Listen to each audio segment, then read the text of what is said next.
Hello student. बच्चों, आज हम पढ़ेंगे कि गांधी जी ने नॉन कोऑपरेशन मूवमेंट को वापस क्यों लिया। और ये वापस लिया गया था फरवरी 1922 में। और वापस लेने के कारण क्या थे, ये हम डिस्कस करते हैं। तो गोरखपुर यूपी में चोरी चौरा नामक एक जगह है। यहाँ पर सत्याग्रही पीसफुल डेमोन्स्ट्रेशन कर रहे थे, लेकिन पुलिस की फायरिंग और सप्रेशन की वजह से ये जो मूवमेंट था ये वायलेंट हो गया। और इन्होंने गुस्से में आकर वहाँ की पुलिस चौकी को आग लगा दी। और उस समय वहाँ पर 22 पुलिसमैन भी थे और वो आग में जिंदा जला दिए गए। गांधी जी को जब ये खबर मिली तो उन्होंने फ़ौरन एनसीएम को वापस लेने का डिक्लेरेशन कर दिया, क्योंकि उनके किसी भी आंदोलन में हिंसा का कोई स्थान ही नहीं था। और इस वजह से ही गांधी जी ने, इस घटना की वजह से ही गांधी जी को ये आंदोलन वापस लेना पड़ा। और उन्होंने बोला कि अभी मेरे सत्याग्रही को मेरे आंदोलनों का, मेरे मेथड का सही में पता नहीं चला है, अभी और इनको ट्रेन करने की ज़रूरत है। ऐसा भी माना जाता है कि यदि उस समय गांधी जी इस आंदोलन को वापस नहीं लेते तो शायद हम लोगों को तब आज़ादी आसानी से मिल सकती थी, क्योंकि उस समय ये आंदोलन अपनी पूरी पीक पर था, चरम पर था, और ब्रिटिश सरकार बहुत घबराई हुई थी। लेकिन गांधी जी के इस आंदोलन के वापस लेने से ये जो आंदोलन का जोश था भारतीयों में वो ठंडा पड़ गया था। तो हमारा एनसीएम के वापस लेने का कारण हमें समझ में आया कि कौन सी घटना, चोरी चौरा इंसिडेंट।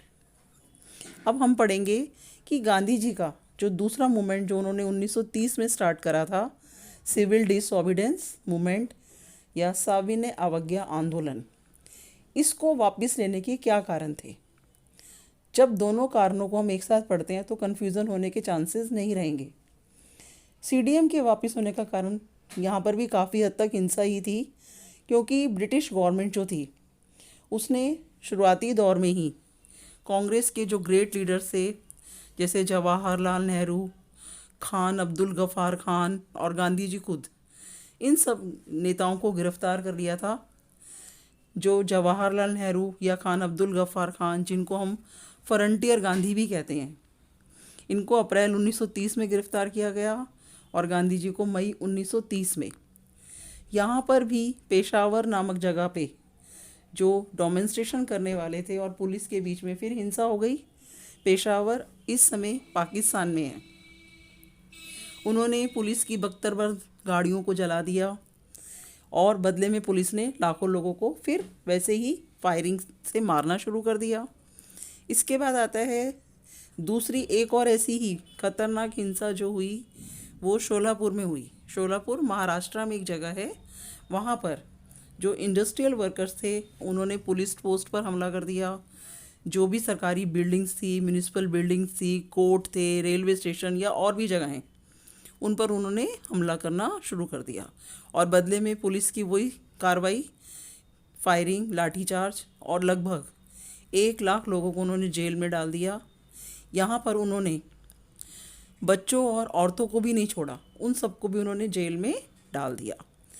अब इस घटना के बाद से गांधी और इरविन में, जो उस समय वॉइसराय थे लॉर्ड इरविन, इन दोनों के बीच में एक समझौता हुआ, जिसकी पहली कंडीशन ही यही थी कि आप सीडीएम को कॉल ऑफ कर दीजिए।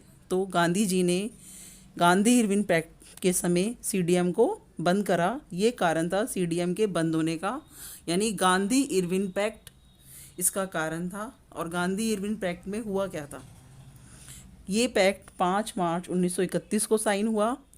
इसमें गांधी जी को पूरा विश्वास था कि लॉर्ड इरविन उनकी सारी शर्तों को मानेंगे। और गांधी जी को उन्होंने कहा कि आप सेकेंड राउंड टेबल कॉन्फ्रेंस में भाग लेने के लिए लंदन जाइए, जो कि दिसंबर 1931 में हुआ था। और इससे पहले भी फर्स्ट राउंड टेबल कॉन्फ्रेंस भी हुआ था, लेकिन इसमें किसी भी कांग्रेस या दूसरे जो भी हायर पोस्ट या और जो भी जिन लोगों से भी वो लंदन में फर्स्ट राउंड टेबल कॉन्फ्रेंस में बातचीत करने के इच्छुक थे, किसी ने भाग ही नहीं लिया था। और वो कॉन्फ्रेंस तो हम कह सकते हैं ऐसे हो गई जैसे ऐसी रामलीला जिसमें राम थे ही नहीं। तो उस कॉन्फ्रेंस का कोई हल ही नहीं निकला। पर सेकंड राउंड टेबल कॉन्फ्रेंस में गांधी जी भाग लेने के लिए लंदन गए। बहुत सारी बातों पर चर्चा हुई, जिसमें से गवर्नमेंट इस चीज़ के लिए तो राजी थी कि जितने भी पॉलिटिकल प्रिजनर्स हैं उनको वो रिलीज़ कर देगी, यदि उनके ऊपर कोई वायलेंस का चार्ज नहीं है तब। और भी बहुत सारे इश्यूज़ थे, लेकिन और जो इश्यूज़ थे उनके ऊपर कोई नतीजा नहीं निकला, जिसके कारण हम कह सकते हैं कि ये जो सेकेंड राउंड कॉन्फ्रेंस थी वो फेलियर हो गई। और गांधी जी जब वापस आए तो उन्होंने दोबारा इस मूवमेंट को लॉन्च करा। 1934 तक ये चली, लेकिन जब दोबारा ये 1934 तक चली तो इसके रिज़ल्ट कोई पॉजिटिव नहीं थे, क्योंकि ये ऑलरेडी स्लो डाउन हो चुकी थी। और आखिर में कांग्रेस को ब्रिटिशर्स ने एक इलीगल ऑर्गेनाइजेशन डिक्लेयर कर दिया। ये वही कांग्रेस थी जिसकी फॉर्मेशन A.O. ह्यूम, जो रिटायर्ड अंग्रेज ऑफिसर थे, उन्होंने किया अपने मोटिव के लिए। और बाद में खुद ही इन लोगों ने जब देखा कि ये लोग तो एक्सट्रीमिस्ट हो गए हैं और अपनी डिमांड्स मांगने लगे हैं, तो उन्होंने इस ऑर्गेनाइजेशन को इलीगल डिक्लेयर भी कर दिया।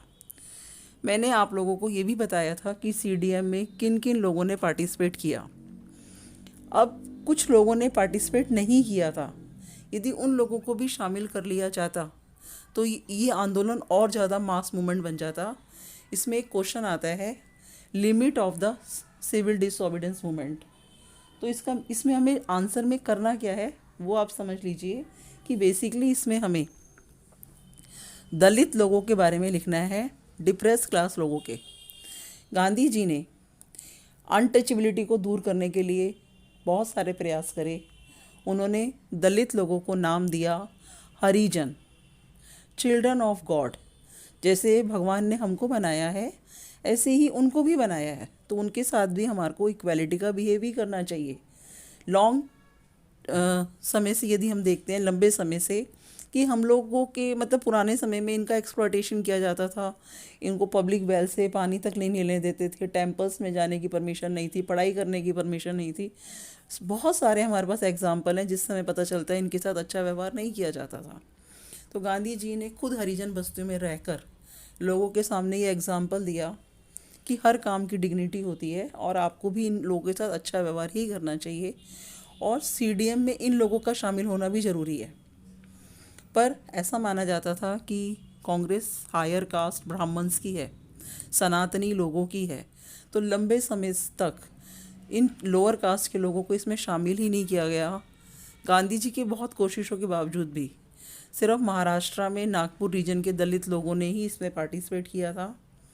और गांधी जी ने यहाँ तक भी कहा था कि स्वराज हजारों साल तक नहीं मिल सकता यदि हमने अनटचेबिलिटी को एबॉलिश नहीं करा, क्योंकि ये भी समाज की मुख्य धारा में आने के लायक हैं और इनको हमें शामिल करना चाहिए।